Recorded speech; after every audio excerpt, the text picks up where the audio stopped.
Okay. I'm not sure how I got here quite yet, but we're gonna figure this out.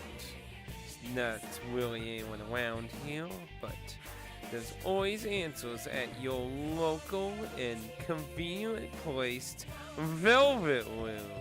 As we always know, there's always an answer in the Velvet Room. So let's go and see what awaits us.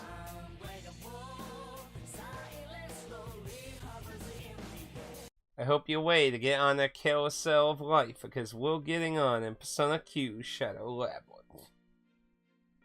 This is a crossover of gameplay mechanics between Itra Odyssey and Persona, and a Persona spin-off with a crossover with P4's cast and P3's cast.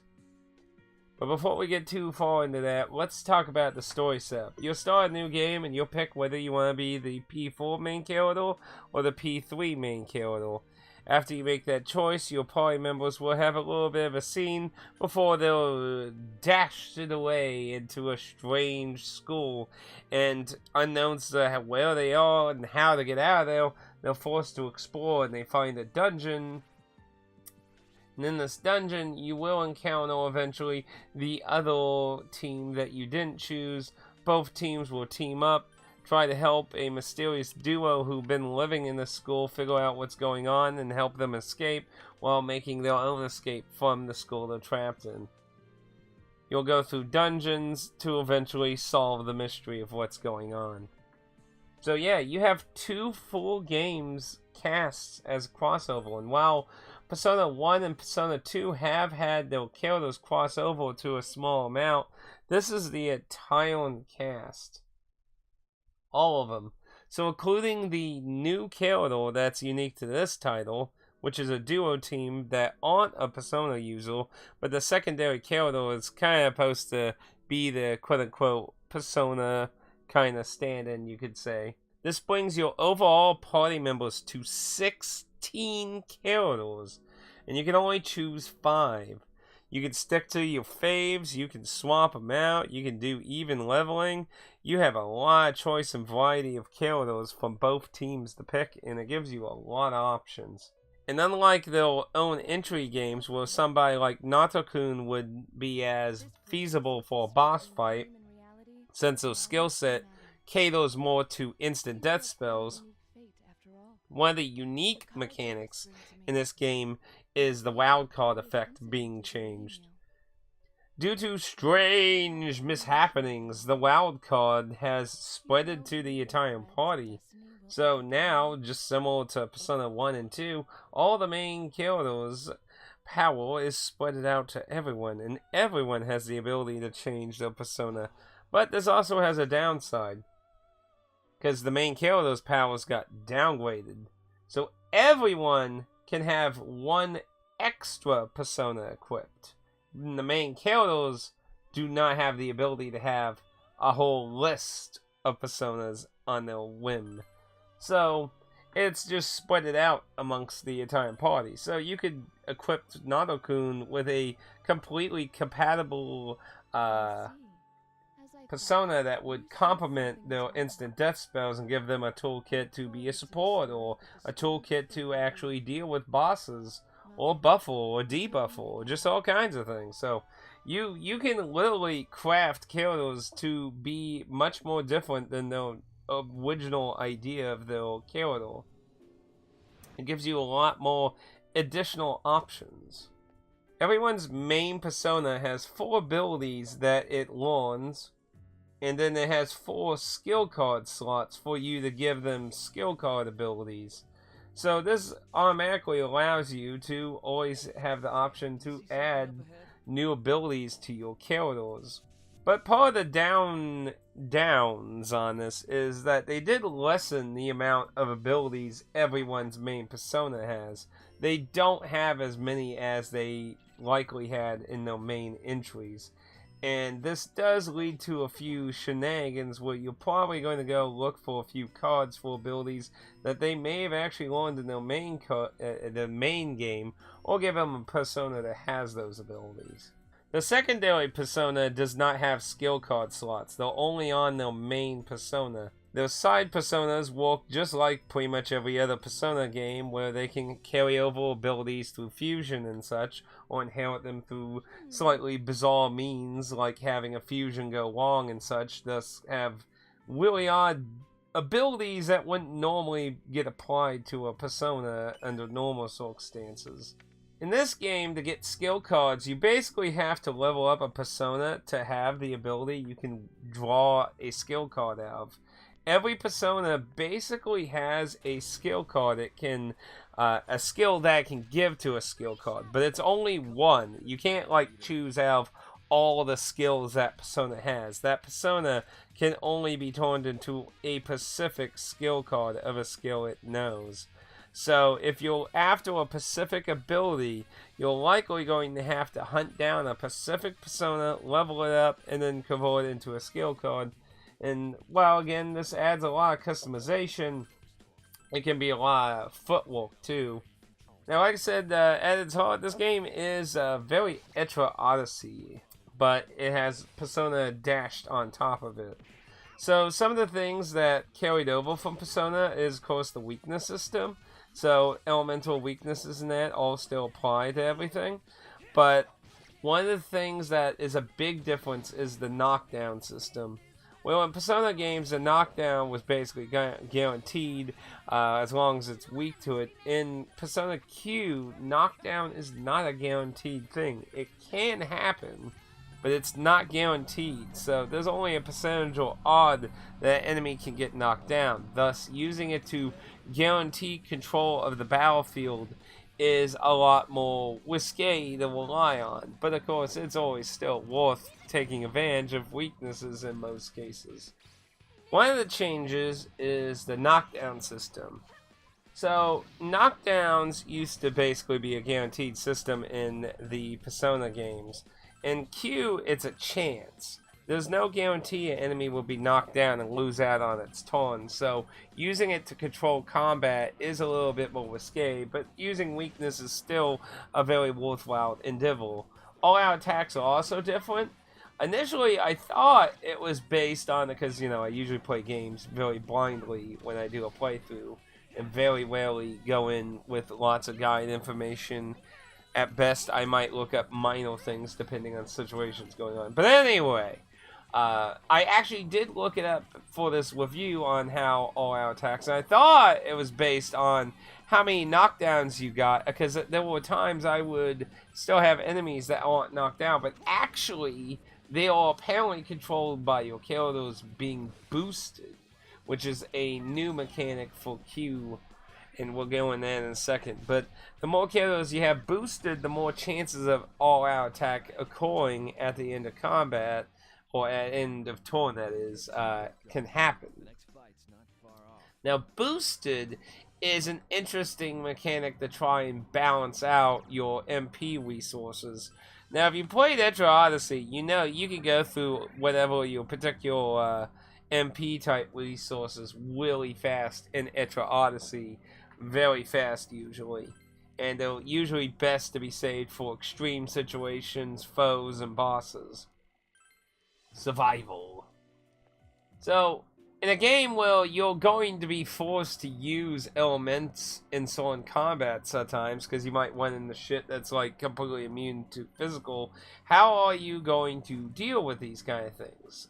With a very limited source. Well, that's what the idea of boosted is, in my opinion.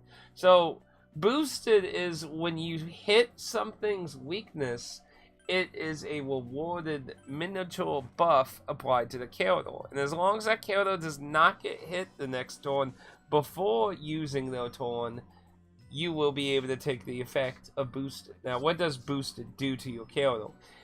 Boosted gives you a free cast of anything, be it HP or MP, or, and, you know, in Persona's case, SP, but you know what I mean.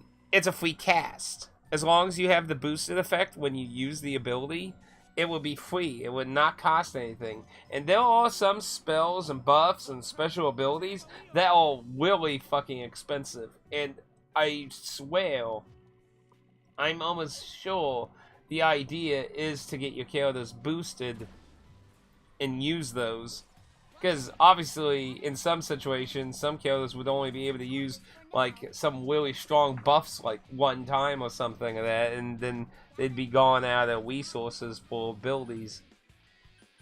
And some HP attacks, like some of the really powerful ones, can like nearly kill the character. So it seems very like the idea is to definitely take advantage of the boosted system. Also, to add on top of that, there's also a bit of a I guess the best way to put it would be like a buffer. So like, when you look at a secondary persona that a character equipped, you'll notice it increases HP and SP a certain amount. That amount is restored every combat. So say, for example, you have a persona that gives you 50 extra SP, and you use a move that uses 20 SP, and then you finish combat. You'll get that amount of SP back. So this buffer amount used along with the boost effect can allow you to stretch out your SP or your HP, if you use a lot of HP moves, out through the dungeon. And this is where a lot of the strat, in my opinion, when it comes to delving long term into the dungeons comes from. That if you don't make proper use of these systems, then you'll run out of your resources and have to leave the dungeon a lot more often. Which the game does cater to, because, like I said, it offers a lot of shortcuts. So, if you happen not to be fantastic at it, it's not like it's the super end of the world.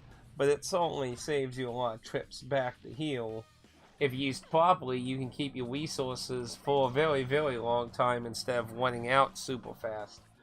If all goes well, you could use tons of abilities in a single combat and not have them cost a thing. Which is why having all the elements covered can be useful, of course, too, as usual. And with everyone being able to have one persona on top of the main persona, it's pretty easy for the most part to try and have most elements covered to some capacity. Another combat system is your navigator. Because you have two teams, you got two navigators. And instead of splitting the navigators, you actually get both navigators and switch between them. One favors field abilities and another favors battle abilities, but just like the main cast, they too can have a secondary persona. And field abilities are different from field and combat abilities as a navigator are different from regular abilities that the other characters get. There are specific abilities for them, and you can make use of them. They can give buffs, heals, revives, find out information, locations of foes, do a number of things. Personally, I didn't find the field abilities very useful myself. Combat-wise was definitely the way to go in my opinion. But maybe if you're new to Atticusmj mechanics, maybe some of the field options might be something helpful towards you. But you get access to both navigators, and you can swap between which one you want to be active for what. So you can design them how you want them. Equipment wise is very simple. You got a weapon, you got body armor, and you got accessory. And there are lots and lots of accessories for lots of different things that can help build your character's strats or go into, and some that even just give your character a ability. It's another way to get some abilities instead of having to dig around for a skill card. I used one specifically for kanji for a very long time, actually. Personally, I liked Weisei's abilities more, but Fudiko's healing abilities are good too. So it just kind of depends on whether you want to be more offensive or defensive or supportive, I guess. But again, you can get a secondary persona and give them additional abilities that you would possibly want from the other navigator too. In the game, you'll get facilities unlocked. You're trapped in the school, so you'll have the Velvet Room. You'll be able to go to Theodore, who will run the workshop, which, like Atticusmj, when you sell stuff, you'll unlock new gears and new gear and items that way. And Elizabeth will run the nurse's office and help heal you for monies that you preciously need. You'll also get strolls and quests that you can do. Strolls are just basically hangout events. A few of them sometimes pertain to quests as well. but a lot of times they're just mostly silly hangout things that either build up character development or sometimes things about the plot. In the Velvet Loom, you'll get the usual mechanics that you're most likely familiar with. You'll have multiple ways you can fuse together your personas to try and cross abilities to your new one. You'll be allowed to select your abilities. They're not random in this entry, as we basically usually talk about with the newer entries of Persona. They have made that a lot more nicer for people. However, you will find a number of abilities are not easy to pass on to another Persona, because some Personas just can't learn an ability without being a fusion error type occurrence. So you won't be able to easily move really powerful moves to another Persona that may just have it automatically blocked. You also have the sacrifice option, which is very useful because grinding Personas specifically, they are very grindy. There are several that get very, very grindy to level up.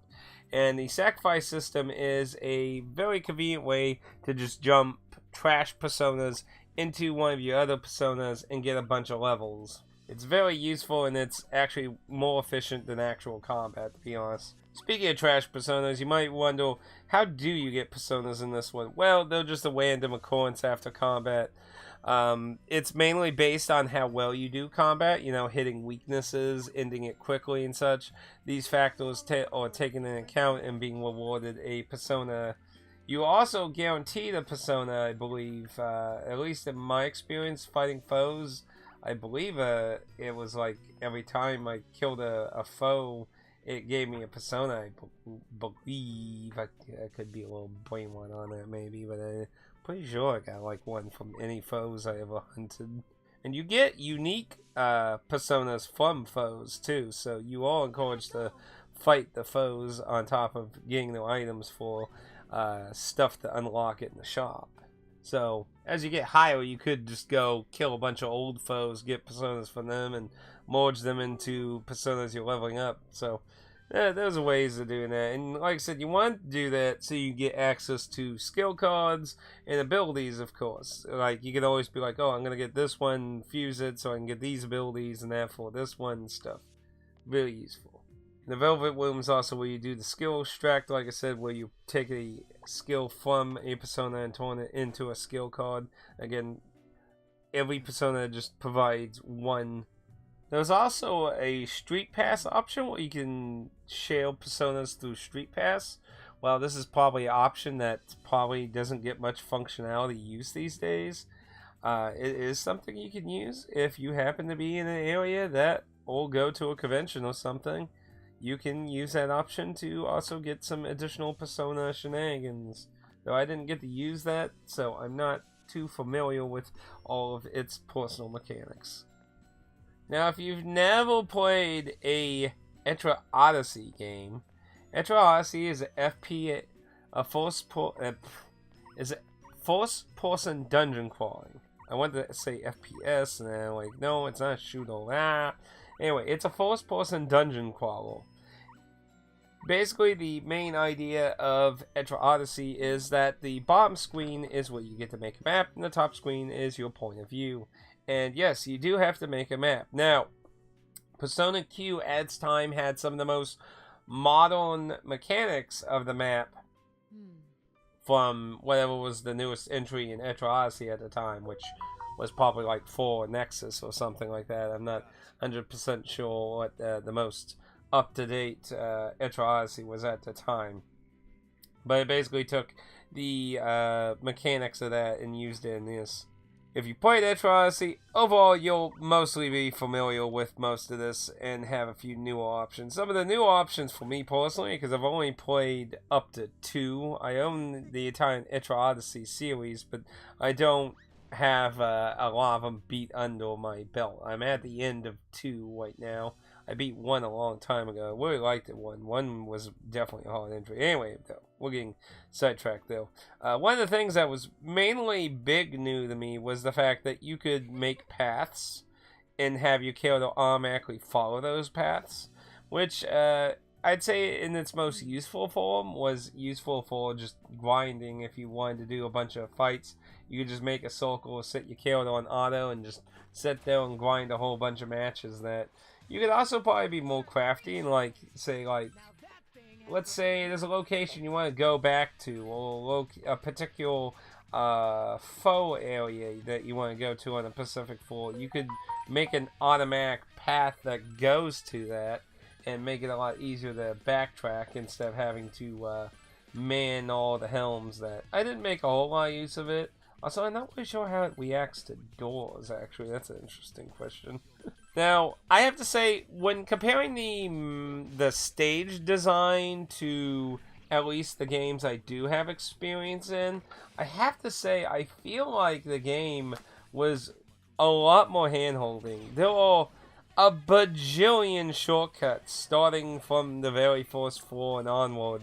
You will unlock more and more and more shortcuts that path around back to safe areas or ways to get out, or back to the start of the floor because you shortcut to the beginning of floors, that your highest floor when you go back to a dungeon, essentially.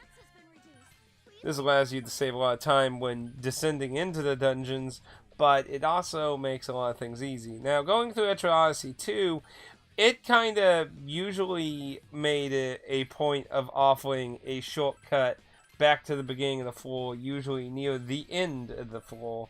But a lot of the floors in Persona Q have a number of shortcuts that go throughout the floors. You could argue this design might have been to help balance the SP, because I'm looking at my cast of characters. Their max SP is as follow. Main character has 158 SP. Kanji has 66 SP. Junpei has 157 SP. Yu has 141 SP. Yukari has 132 SP. Those are really low numbers, especially for Kanji. Kanji is like a really appalling character for my damage output in my team. And those are very small SP, and that's the in-game level. Like, that's what I went to the final boss with. So you could argue the design could have been to help the player basically be able to get out of binds more if they have trouble with, like, taking advantage of the boost system. Or if you just have unfortunate consequences of random bowel syndrome that kill a lot of your people. I do have to say, when I initially started Persona Q, I found it way easy. Like, I actually thought, like, the whole game was actually, at the end of the day, going to be really easy. I do admit the challenge of the game first started to peel its head into the third dungeon, but even then, it still wasn't that bad. The fourth dungeon and the fifth dungeon are where the difficulty definitely started to spike upward and started actually challenging me more. So the game does start out incredibly user-friendly for the first two dungeons, in my opinion, as someone who's played the first two entries of Etra Odyssey. And have basically beat almost every Persona game. So, if you're coming into this wanting a pretty challenging SMT or Persona game, it starts off probably pretty handholdy for you, especially if you have experience with Etra Odyssey. But once you get to the fourth floor, you should start having a lot more challenge in dealing with problems with the dungeons and the enemies on top of them. Overall, though, I really enjoyed the Persona Q. While it took me a long time to finally get around to playing it, it was voted up for the Friday voter stream. I had a lot of fun with it, and overall, I think it was a alright game. It was an interesting mix of Etra Odyssey and Persona. I know the second game apparently didn't sell very well, and whether that was End of the Life system sale problem, or just people didn't really like the mashup between the two. Because I admit, probably not every Persona person likes Etra Odyssey, and probably not every Etra Odyssey person likes Persona, so you have to have some cross love for those two. Otherwise, this is probably a very mixed experience. But If you're looking for a very beginner-friendly entry for Etro Odyssey type elements, I would recommend Persona Q though, because I mean, while it does get harder near the end, like I said, it's definitely a cakewalk when compared to Etrocy Odyssey 1, definitely though. That that was a hard game. This game originally came out at $49.99, not counting the limited edition of that. So, how much would I say this game holds up for? It is a handheld entry for the 3DS, and it is currently trapped on now. I've spent a while thinking that they would make a Switch port after they did the Etro Odyssey trilogy thing on Switch, but so far nothing's ever came out of that yet. And you know, we're going on to the Switch 2 now, so who knows the odds of that coming down the pipeline. But I do want to say something before we get into the actual money value system of the game. It is important to really note that Persona Q suffered a very strange issue that cropped up several years ago. Some of this is still research stuff, but from what I understand of the situation, this first began with Pokemon Ruby, where somebody had a copy of Pokemon Ruby that wasn't working right in their 3DS. And several games had from this cropped up, and Persona Q was one of the titles that got affected by this issue. The main theory of this was there was a batch for a time that were being made at a facility that made it bad soldering connections or something on the cartridge itself. And this made a bad batch of these games. And Persona Q was affected that. And if you were like me and you bought the collector's edition, you're basically guaranteed to have one of those bad batch versions. Yes, my version suffered from this, and I had to actually rebuy the game. Luckily, Video Games Plus been supplying copies of this game for several years. These newer versions don't have this problem, or haven't been listed as having this problem with that.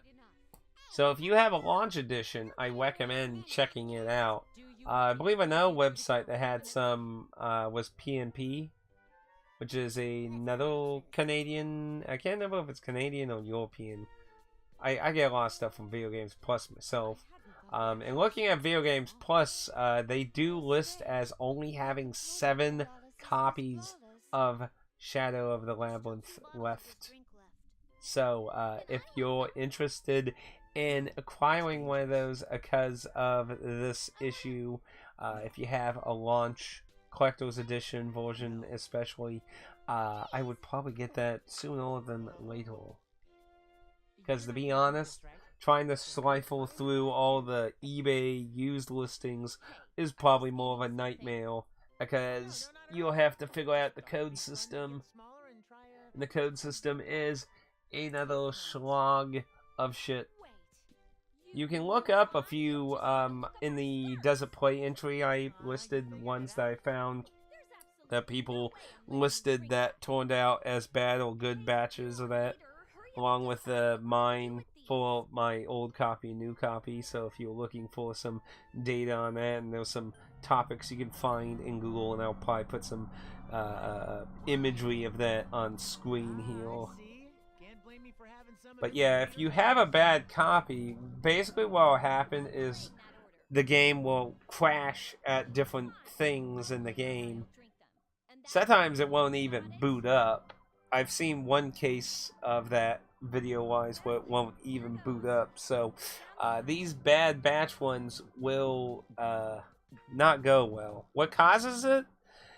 Somebody opened up one of those bad copies of Pokemon Ruby, resoldered some stuff in it, and it works fine. So something about how they were manufactured made them bad. So technically you could potentially fix it if you know how to mess with all that stuff. But we're talking about very small cartridge circuitry, so I'm going to imagine the everyday person doesn't know much about how to do that. So, and I imagine a lot of the second-hand market is probably flooded with a lot of the bad batch ones from sellers who don't even know about it.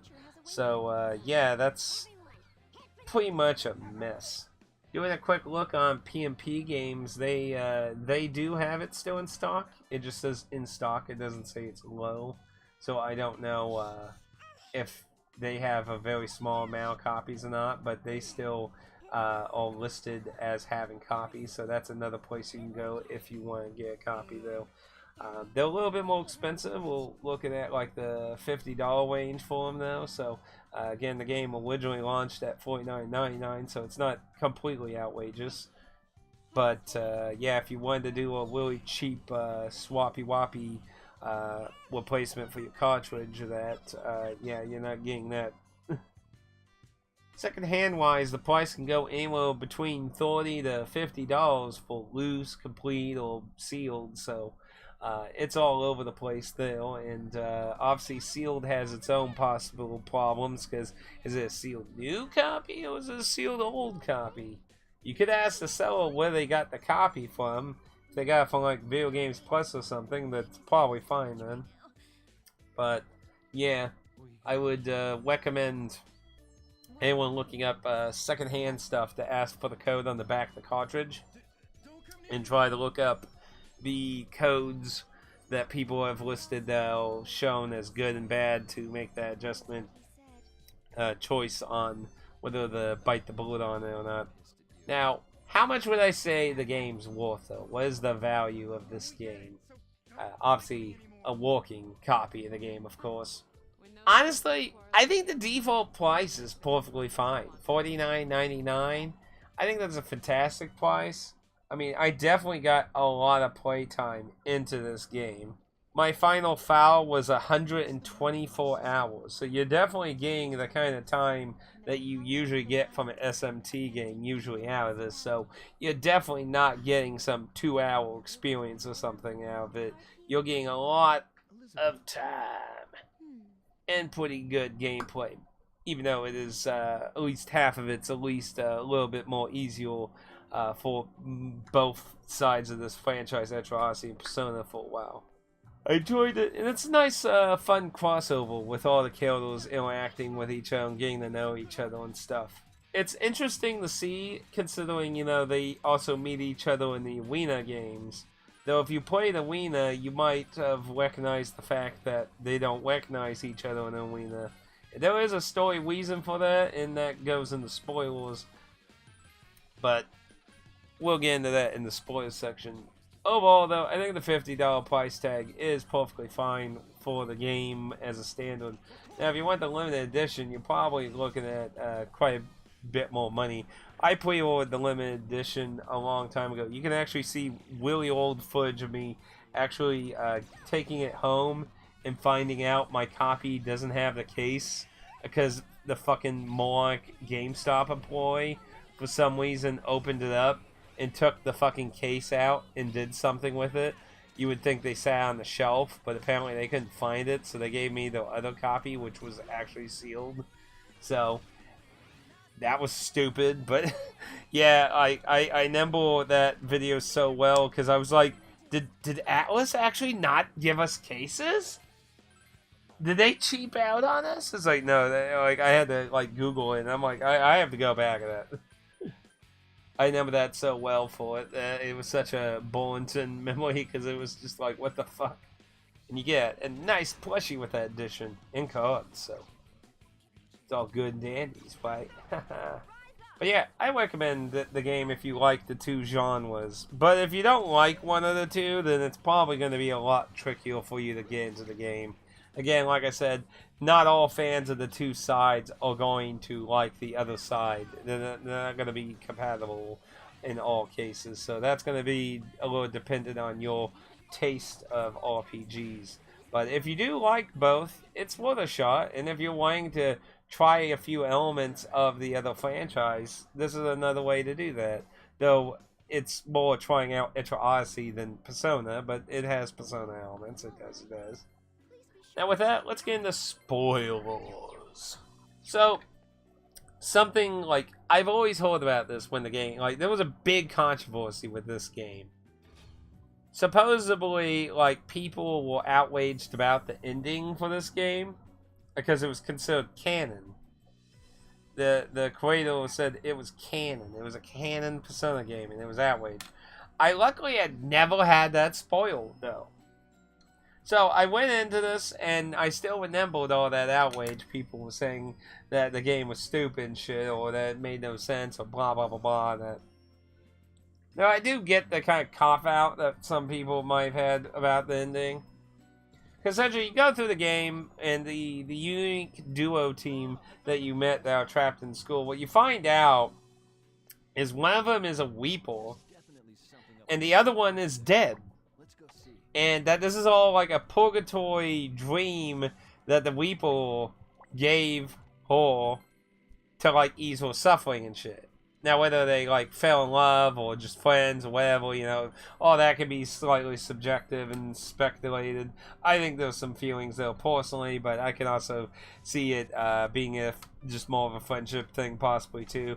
But either way, basically, the end of the game, you essentially have to get her to understand and accept her death and that, and you have to fight the other version of the Weeple. Like, he sealed his Weeple self in the clock tower, while his, like, more humane, emotional self that was birthed from interacting with her is what's been parting with you. So you have a clash with him. So he's, like, fighting his, like, you could say a shadow of himself in a way of that. So it's a fight of, like, who's the real self in a way between the two of them. But essentially, this whole dream world thing, pocket dimension thing collapses, and she goes to basically rest in peace, and he goes with her that while the characters are returned back to their proper places in time. Yeah, one of the things you get to find out a little bit into the game if you don't pick up on it yourself is the fact that the two parties are really whipped from their time periods. Because you gotta keep in mind, Persona 4 happens in the future of Persona 3. The Persona 3 cast are older than the Persona 4 cast. You can see that in Arena, but yet they're both high schoolers in this game, and that's because they were literally picked up during the festive moments of their entries and took into this pocket dimension. Now, I am going to say spoilers for Persona 3 and Persona 4 here. Just in case you're watching this and you haven't played through those. We are going to spoil just a little bit about those two, because it's important to mention that you also have your missing character from Persona 3 that you do lose in your little gameplay of the game, even here. That, like, they have everyone here.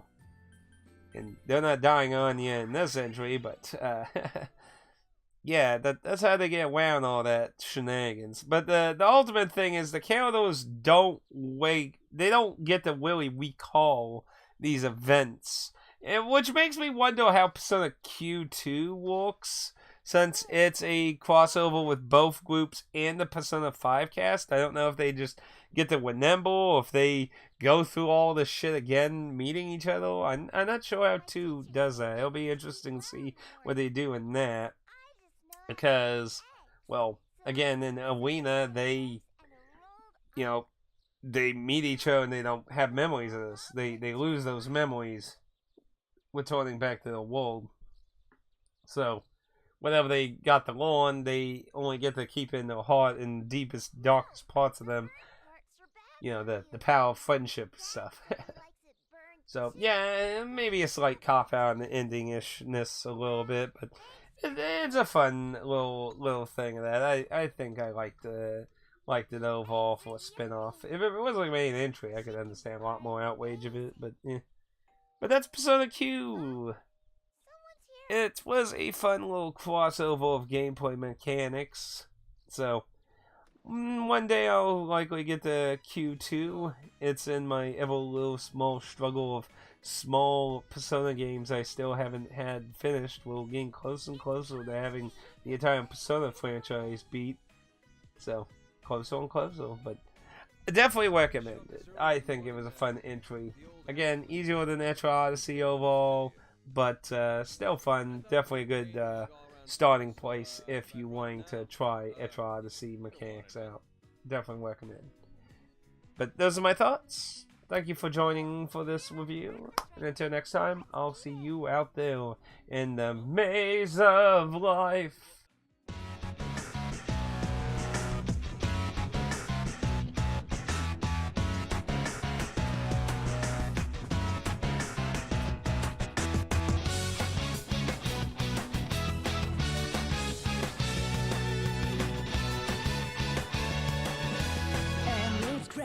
How we make each other on this wild and crazy carousel of life.